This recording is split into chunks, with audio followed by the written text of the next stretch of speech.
सरस्वती नदी को पार करके पांडवों को जब जाना था आगे, तो बीच में सरस्वती नदी जो है वो मार्ग नहीं दे रही थी, तो भीम ने एक बड़ी सी शिला उठाकर उस पर रख दिया था और उस शिला के ऊपर से पांडव पसार हो गए थे।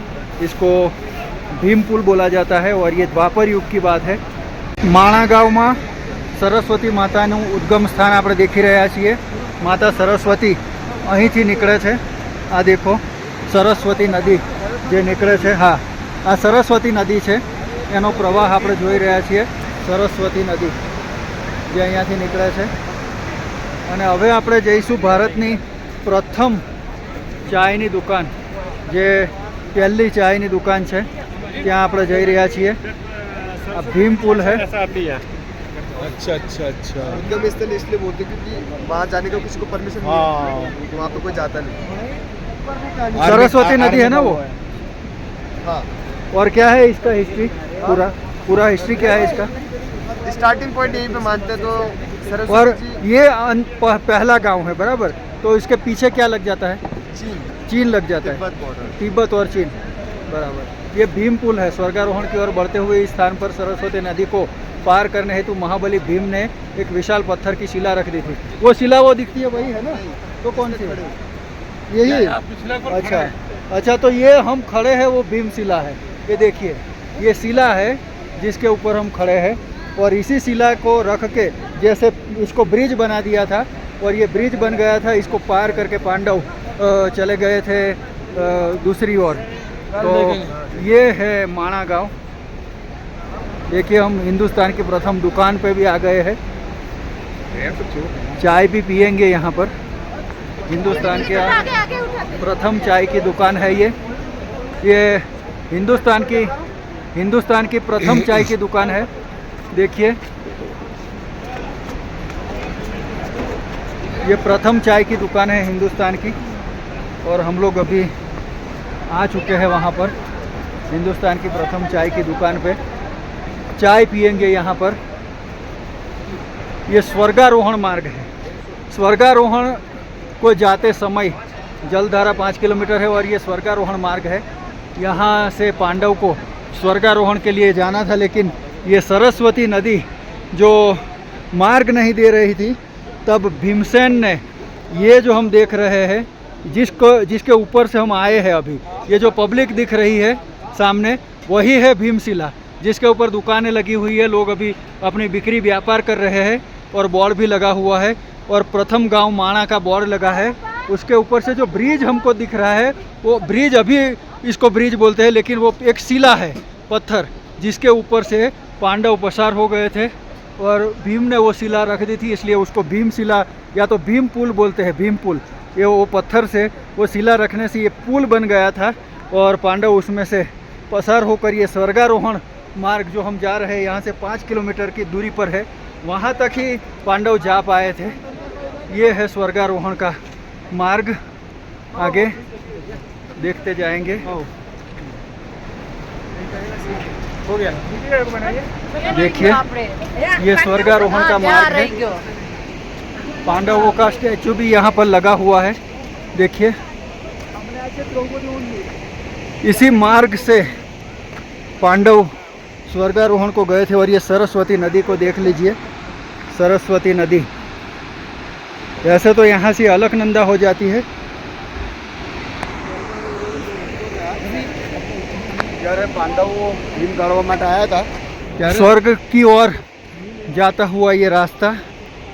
अभी हम स्वर्गारोहण मार्ग पर है, देखिए, और हम जा रहे हैं अभी स्वर्गारोहण की ओर। पांडवों ने स्वर्गारोहण के लिए इसी मार्ग का प्रयोग किया था। ये शिवराज सिंह है, मानव सेवा फाउंडेशन ट्रस्ट के एक सेवक के रूप में वो भी बहुत बड़ी सेवा करते हैं। ये है हमारे मित्र दिलीप भाई, और ये दो पहाड़ों के बीच से स्वर्गारोहण का मार्ग जाता है और हम लोग अभी जा रहे हैं स्वर्गारोहण की ओर। शिवराज, ओ भाई,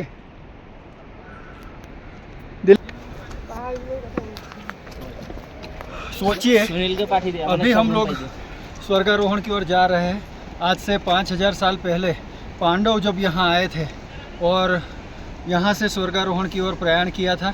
ये सरस्वती नदी को पार करने के लिए भीमसेन ने, मार्ग नहीं था तो जो शिला बड़ी थी उसको उठाकर रख दिया था, उसको भीमशिला या भीम पुल बोला जाता है।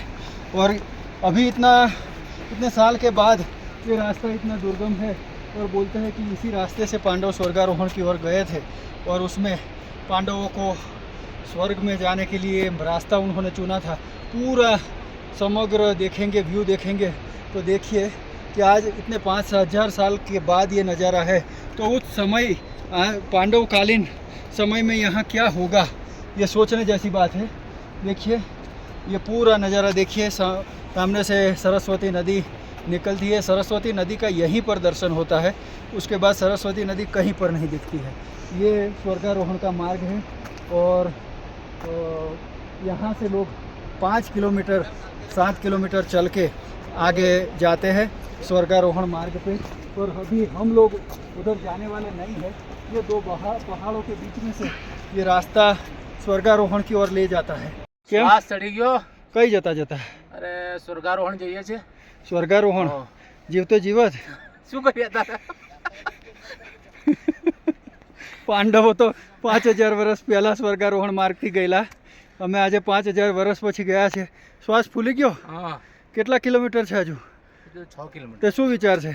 જઈએ તો ખરા હવે। જેટલે જવાય એટલે જવાનું। જોઈએ તારે શું થાય છે। આ સ્વર્ગારોહણ માર્ગ છે। દેખો આખું માણા ગામનો આ વિસ્તાર દેખીએ અને આ પહાડ દેખીએ। જો ખરેખર આપણા શાસ્ત્રોની અંદર અને મહાભારતમાં જે વેદ વ્યાસજીએ જે બધું લખેલું છે એ બિલકુલ સનાતન સત્ય લખેલું છે। જ્યારે આ જગ્યા ઉપર આવીએ ત્યારે ખબર પડે છે કે ખરેખર આપણા શાસ્ત્રો સાચા છે। લોકો હિન્દુ ધર્મને ખોટો ઠરાવવા માટે, હિન્દુ ધર્મને નષ્ટ કરવા માટે શાસ્ત્રોને ખોટા બતાવે છે, પણ શાસ્ત્રો ખોટા નથી। શાસ્ત્રોની અંદર જે વસ્તુ લખેલી છે એ સનાતન સત્ય અને નજરે દેખી, આંખે દેખેલી વસ્તુઓ લખેલી છે, તે આપણે જોઈ રહ્યા છીએ। સ્ટાર્ટ। ખરેખર સ્વર્ગારોહણનો રસ્તો દેખો, જ્યારે ઝૂમ કરીને બતાવો, છેક સુધી જાય છે કે આ રસ્તો અહીંયાથી 7 કિલોમીટર સુધી આપણે જ્યાં સુધી જઈએ એનો કોઈ અંત જ નથી। જ્યાં સુધી સ્વર્ગમાં પહોંચાય ત્યાં સુધીનો આ રસ્તો છે એવું શાસ્ત્રોની અંદર લખેલું છે। અને આપણા હિન્દુ શાસ્ત્રોની અંદર વેદ વ્યાસજીએ મહાભારતમાં પણ આનો ઉલ્લેખ કર્યો છે કે પાંડવો જે 5000 વર્ષ પહેલાં દ્વાપર યુગની અંદર આ રસ્તેથી ગયા હતા। અને આ સમગ્ર વિસ્તારને જુઓ। અત્યારે અમે અહીંયા છીએ જે સરસ્વતી નદી જ્યાંથી ઉદ્ગમ થાય છે, નીકળે છે, ત્યાંથી તે સ્વર્ગારોહણ માર્ગ ઉપર છે। સ્વર્ગારોહણ માર્ગ ઉપર લગભગ 1.5 કિલોમીટર દૂર સુધી અમે આવી ચૂક્યા છે। હજી અહીંયાથી 5 થી 5.5 કિલોમીટરનો આ ટ્રેક છે, પણ અત્યારે સાંજના 5 વાગવા આવ્યા છે એટલે અમે જઈ શકીએ તેમ નથી, પણ દેખી શકીએ છીએ કે કેટલું જબરજસ્ત આ દ્રશ્ય છે।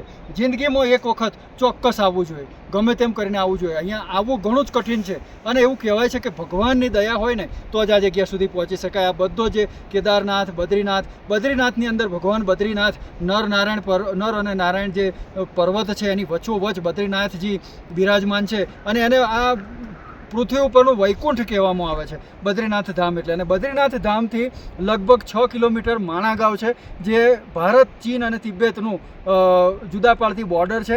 ત્યાંથી માણાગાંવ જ પહેલું આપણું ભારતનું પ્રથમ ગામ છે, ઇન્ડિયાઝ ફર્સ્ટ વિલેજ। અને ત્યાંથી આપણે લગભગ 2 કિલોમીટર જેટલું ચાલીને આવીએ તો સરસ્વતી નદી આવે છે। સરસ્વતી નદી એનું ઉદ્ગમ સ્થાન છે। ત્યાં સરસ્વતી નદી ઉપરથી પાંડવો જ્યારે પસાર થઈ રહ્યા હતા આ માર્ગ ઉપરથી, સ્વર્ગારોહણ માર્ગ ઉપરથી, વચ્ચે સરસ્વતી નદી આડી આવી છે, રસ્તો નથી, ત્યારે ભીમસેને પોતાની બાહુબળથી એક જબરજસ્ત મોટી શિલા જે ઉઠાવી અને સરસ્વતી નદીની ઉપર મૂકી દીધી હતી। એ શિલા ઉપરથી જ અત્યારે આપણે પસાર થઈએ છીએ, એને ભીમ પુલ કહેવામાં આવે છે। અને એ વખતે પાંડવોના સમયમાં પાંડવો પણ દ્રૌપદી સહિત એ ભીમ પુલ ઉપરથી જ પસાર થઈ અને આ સ્વર્ગારોહણના માર્ગ સુધી ગયા હતા। અહીંયાથી 7 કિલોમીટર દૂર એ સ્વર્ગારોહણનો અંતિમ છેડો આવે છે અને એવું કહેવાય છે કે ધીરે ધીરે કરતાં પાંડવોના શરીર હિમમાં ઓગળી ગયા હતા બરફની અંદર। અને સૌપ્રથમ દ્રૌપદીજીનું શરીર એ ભીમની અંદર ઓગળી ગયું હતું, ત્યારબાદ સહદેવ, નકુલ, પછી અર્જુન અને ભીમ, અને ત્યારબાદ યુધિષ્ઠિર એકલા જ આ જ માર્ગેથી, સનાતન સત્ય છે કે આ જ રસ્તેથી સત્તા દેહે સદેહે